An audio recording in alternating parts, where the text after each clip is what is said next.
Hi guys, it's Chris with City or Homestead, and time for another canning video. I am making something I've never made today before, and I think it's going to be amazing. And it is part of hashtag Canning March Madness at Cosmopolitan Cornbread.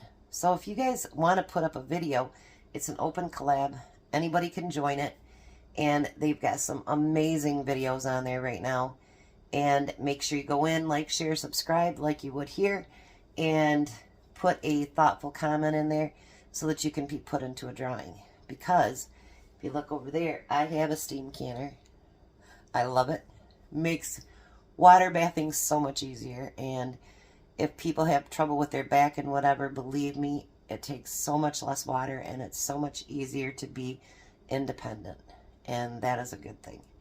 So today, they had blackberries on sale at Meijer, and you know, I went through my freezer, and so I had a bag of blueberries as well. So this is called black and blue jam. So the first thing that I do is I'm doubling the batch up of this. I've got 8 cups of blueberries and 8 cups of blackberries. Now, a lot of people, they will mash them with potato mashers and stuff. I don't do that. I want to make sure they're all warmed up before I do it, but I use an immersion blender. And I do in my jams like to have a little bit of fruit. I don't want it completely liquid. If I wanted that, I would make jelly. Because ever since canning, believe me, I do know the difference now.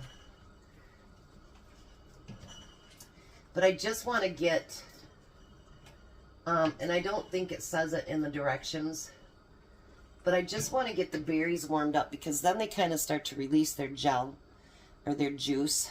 And I am not using any pectin. It will just be, you know, sugar. So it needs to be able to release that flavor. And then that way I know when the flavor's released, I can go in with my immersion blender, and I will show you what I'm going to do with that. So I think this is going to be good. Black and blue. I love it. Okay, so now the berries are getting warm, and if you look, you'll see where it's already starting to create juice, and that's what you want it to do. I know the directions don't say that on here, but that's what my directions are from making so many jams. You want it to release a lot of that natural flavor and juice.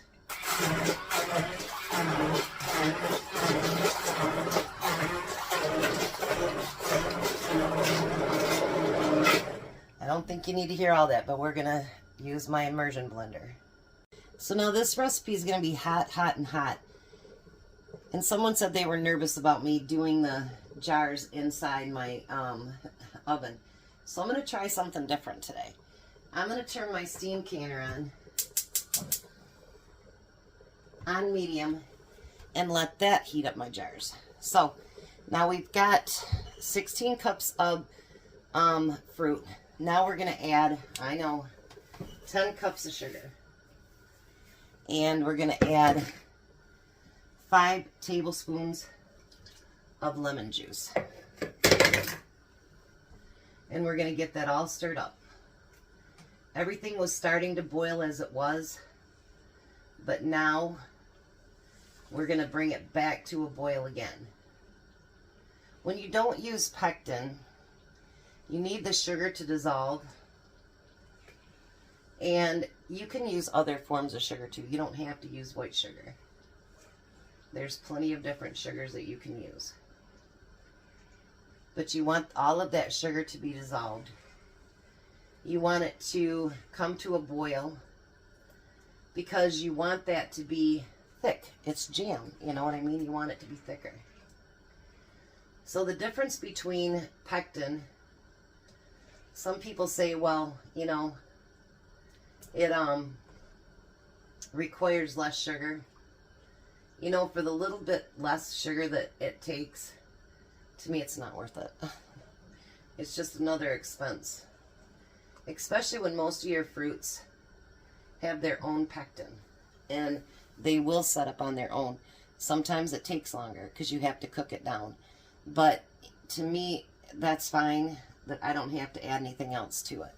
So let me show you what it looks like right now. Isn't that beautiful, the color and everything? So I'm going to bring that back to a boil, and I'll show you, you know, you want to bring it back to a boil, and then you can just keep stirring and stirring your jam. And you can bring it down a little bit so that, you know, you're not like wearing your arm off or anything. Jam can be fun to use, and I got some on my wall over there. I got to clean that up too. But it can be a lot of fun. Can it be a little bit more work because you've got more stirring to do? Yeah. But honestly, the flavor that comes out of your own home canned jam is amazing. And when people go, oh gosh, that's a lot of sugar. Believe me, your jam at the store has a lot of sugar in it. And it also has high fructose syrup and a bunch of other garbage in there that you don't need. So, look at that. Isn't that beautiful? The color, because I've made blackberry jam and I've made blueberry, is so different being black and blue. That is amazing. I like that. And I hope it tastes really good. You know, I've never tried it before, so we'll find out. So I'm going to let that come back up to a boil, and then I'll show you it at a boil. Alright, so I got it to a boil, and now I brought it down to about medium, and I'm going to just let it cook. Now, let me tell you, this is a stage where you want to make sure you stir, because you see how far that is from the top? Believe me, you leave it alone and it will boil over. How do I know that? I had it happen. And then you have to scrape your stove clean. It's a mess. So now you're just going to see how it's still pretty liquidy. Now you just want to cook it down so that it actually beads up, and I'll show you that when it gets close. But for now, just stir it. Don't let it boil over. Now it's still boiling. I want to show you something. A lot of people do the frozen plate thing and then they drip it down, see if it will. I do this. See how it's starting to kind of gel up? Just a couple more minutes and it will be ready. And I'll check it and make sure, and then we'll get to canning this up. And I will tell you guys, I did take a taste of it, and it is amazing. Really, really, really good. Make sure you keep stirring on that bottom, too. You don't want that stuff to stick. But now I'm going to show you. This is how it ends up coming out. So just a couple more minutes, and it'll be ready, because it's not sliding off that spoon at all. So I'm going to give it a couple more minutes. We're going to test it again, and we're going to make us some jam. Alright, so now we're ready to scoop up this jam. And keep in mind, it will thicken as it cooks while it's canning, and then afterwards as well. I do mine in pints, but you can do yours in half pints, quarter pints, whatever. And it goes up to a 1/4 inch head space.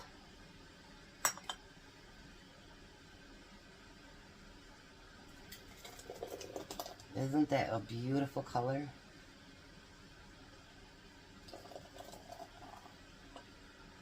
For those people that just like to water bath, it's such a great thing to start out with, you know, as jams and jellies. Because they're pretty easy to do, actually. So, I wanted to find something that would put that there for now. So now we want to make sure that we clean our rims. Even though it doesn't look like there's anything on there, always clean it and check for chips. Nothing was on it.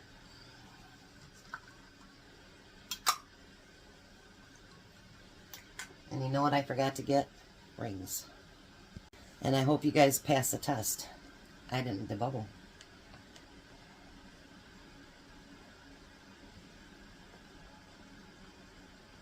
So you want to make sure you debubble, even though it's only liquid.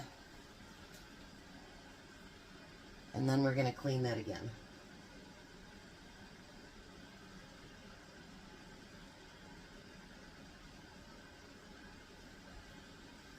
Now we're going to put our lids on.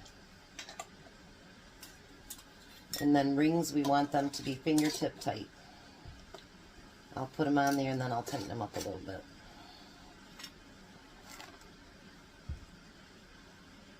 Because this is really truly hot.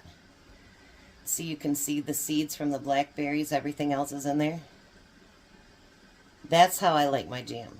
I think I love jam more than I do jelly for that reason, because even though it's got the seeds in it, it's like biting into a real berry. I like that. So I'm going to put these in the canner and I'll be back in a little bit. So I got 7 full pints out of that. So that means you would get 14 half pints if you put them in jelly jars. Now, I had just a couple spoons full left, and I'm going to have Tom come in and taste it after, he gets done what he's doing. So now you're going to put your lid on your steam canner, and if you're water bathing, make sure you've got an inch of water over your jars, and you're going to do the same thing, except you're going to let that come to a complete rolling boil that you can't stop, and time it for 15 minutes. Now with this one, when the steam fully comes out in a constant stream, I'm going to set my timer for 15 minutes. Don't take the top off, don't get excited, let it sit just for 5 minutes, and then you can take the top off. Make sure always you put your jars on something padded so that you don't shock your jars too as well. I know there's some things I keep forgetting to say, but that's one of them. So I'll be back when these are done. All right, there we go. 7 beautiful pints of black and blue jam. Ugh. Tom and Jack both came in and tried it, said it was amazing. So what I did, made 7 pints. So I doubled what the recipe is that I'll put below. Make sure you check out all the other channels and put your comments in there. You want to be in there for the drawing. And there will not be a dinner video tonight, as I'm going to take my wonderful husband out on a date. Since he's been working 6 days a week for a long time and 7 before that, time for something nice for him. So we're going to dinner. You guys have a blessed day. Be a blessing, and we'll talk at you later.